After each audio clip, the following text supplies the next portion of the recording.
Most of what you've been told about motivation is a lie.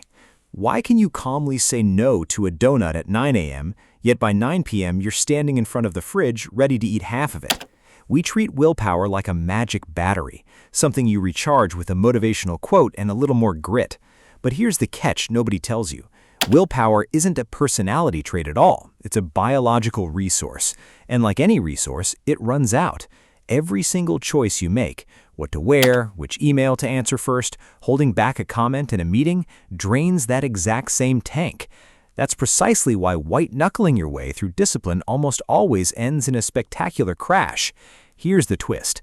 The people with the most apparent willpower actually use it the least. They don't fight their environment, they quietly engineer it. To really understand this, look at how your brain processes effort. Lean on raw willpower alone, and you're hammering your prefrontal cortex, the rational, forward-thinking part of your brain, over and over. So what happens the moment that region taps out? Your brain quietly hands the wheel to the amygdala, the older, impulsive system wired to crave comfort and sugar right now. Scientists call this decision fatigue, a well-documented pattern where the quality of your choices collapses after a long stretch of decision-making. You're not weak, your hardware is simply running in low battery mode. So if grinding through resistance is a biological trap, what actually works? The answer is removing the friction between you and your goal, so the right choice becomes the default path. Look closer at how your environment shapes your impulses. Every object around you is a trigger pulling a specific behavior out of you. Leave junk food sitting on the counter, and your brain is forced into a fresh negotiation every time you walk past it. Multiply that for a full day, and you get dozens of tiny battles. No wonder willpower eventually gives out. But here's a fascinating shift. What if you made the bad habit invisible and the good habit unavoidable?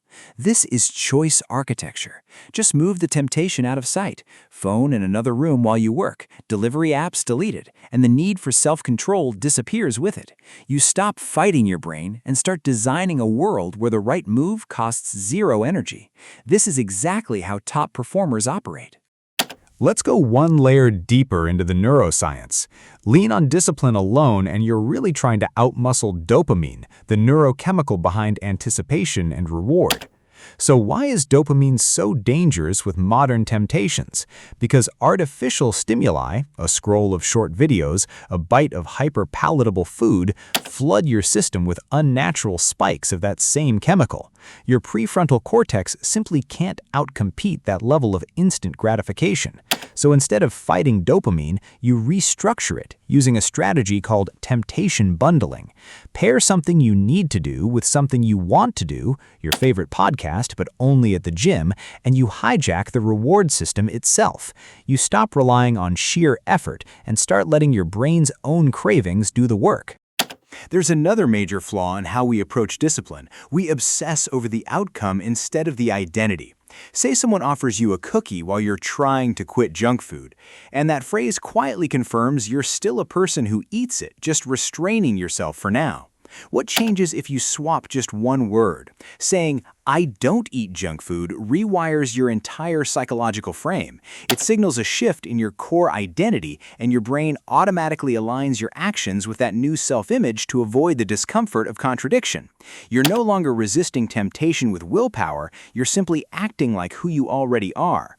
Real behavior change is an identity shift, not a daily endurance test. Now let's look at execution. Most people try to manage their time. High performers manage their energy instead.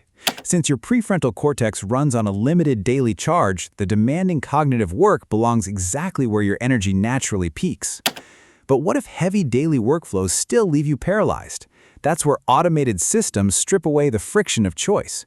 Instead of wondering what to study or produce next, you lean on a predefined dashboard in Notion or an automated review queue in Anki.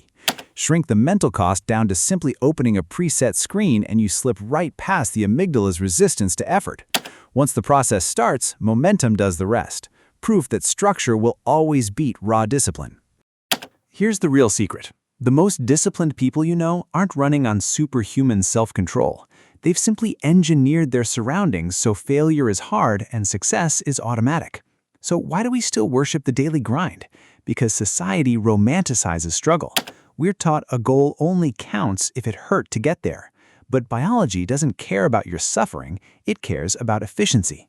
Want to build a reading habit? Stop forcing yourself to read after an exhausting workday. Instead, set a book on your pillow every morning.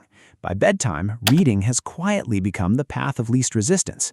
You stop relying on a myth and start relying on system design. You don't need more motivation, you need a better environment. The moment you stop fighting your brain's wiring, you'll realize what felt like a lack of willpower was really just a lack of strategy.